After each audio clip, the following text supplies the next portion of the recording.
Look, I have been to every single Disney park in the USA. I'm talking Disneyland, California Adventure, all 4 Disney World parks, pretty much all my life. I also was a cast member at Walt Disney World for give or take about 3 years. So it's safe to say I've been to these parks way too many times, probably more than the average person. I've seen so many changes come and go, and even though I'm a little newer to the Disneyland scene, I've compiled a list of every single Disney park in the USA from least to best. Now, just a little forewarning before we get into this. This is my personal opinion. This is just from my experiences, what I've experienced from all of these parks, and it's only in good fun. We're just gonna have a little ranking fun with this, all right? Look, I absolutely adore every single Disney park, so it's pretty hard to narrow it down when you make a whole list of it. But just leave me a like and hit that subscribe button if you're into theme parks, Disney parks,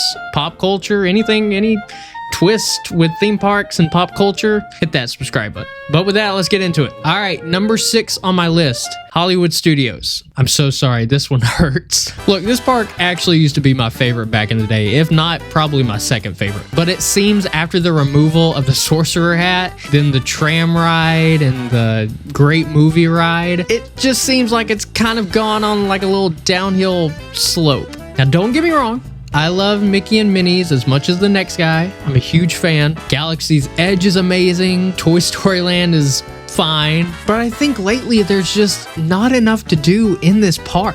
It's kind of turned into the dreaded half-day park. And now, just days ago, with the removal of Muppet Vision 3D and the soon-to-be removal for who knows how long of Rock and Roller Coaster, we now have less rides and less attractions to do while we wait for Monsters Inc. Land to finish. Who knows what else? Hopefully, we'll see this park turn around soon. All right, number 5. Animal Kingdom. Now, this is one of the cooler parks for sure, but it kind of has a little bit of the same problem as Hollywood Studios. I do think what puts this over Hollywood Studios is the amount of shows and the amount of things that just go on in the park to make it interesting.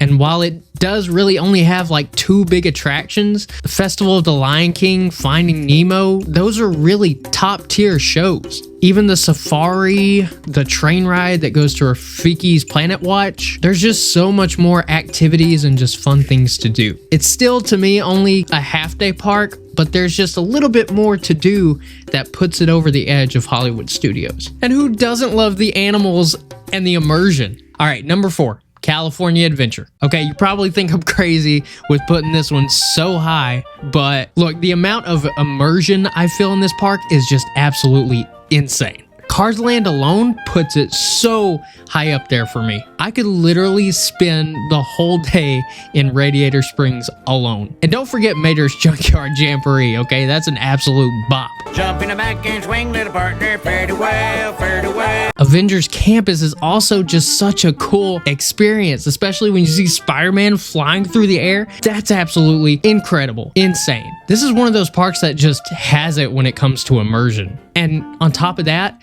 they do have festivals that go on year-round to make it a little bit more interesting too. All right, let's move on to number 3, Epcot. I think it's not really surprising that we put this one so high. This park has so many things going on throughout the year and so many festivals going on. From festivals to concerts to different food, all the attractions. I mean, come on, I can literally see Simple Plan every year. Nothing more than I love than pop punk, two-stepping, and Disney parks. Top that with the rides, and probably the best ride in all of Walt Disney World. Look, Guardians is seriously next level when it comes to immersion and rides of that matter. It's literally Space Mountain 2.0, but I literally feel like I'm flying through space. It's insane. This park just has so much to do. There's just so much, and it's awesome. All right, number 2, Magic Kingdom. All right, look, I'm a little biased when it comes to this one, okay? This is basically the one that started it all for Walt Disney World. Without this park and without Walt's Dream, we wouldn't have anything in Walt Disney World that we have now, and the amazing immersion and parks. Even with all the changes that have come and gone, this park is still pretty amazing when it comes to immersion. I mean, this park still makes me emotional when I walk through the gate or even just watch the fireworks at the end of the night. And I know a lot of people complain about the parking and what it takes to get to the park and all of that, but you gotta admit, how cool is it to be transferred to another world just by boat or by monorail? I have some of the most amazing memories from my childhood here, and especially working as a cast member here, it just feels like an obligation to just put it this high up. It'll always hold just the most amazing memories for me, probably in my life. All right, and finally, number 1, Disneyland. All right, look, this park holds out everything it was set to do,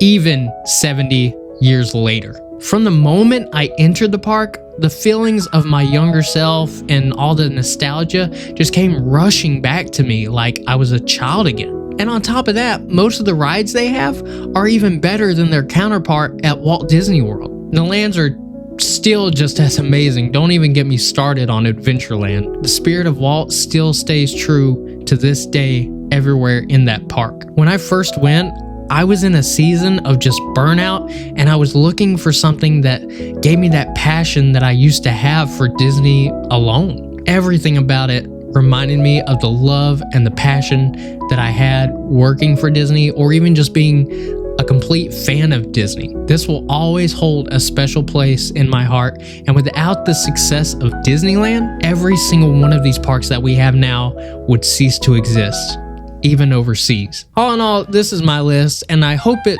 sparks kind of a conversation. If you have a list, I'd love to hear it in the comments below. Again, I love every single one of these parks, and I thought this could be just a fun list to make and to know your experiences too. Let me know if you want me to create any more lists. Maybe we could do another ride list or like an attraction list. What do you want to see? I hope you guys enjoyed the video, and I would love to make more content like that. So if you like what you see, leave a like down below. But thanks for watching, and I'll see you real soon.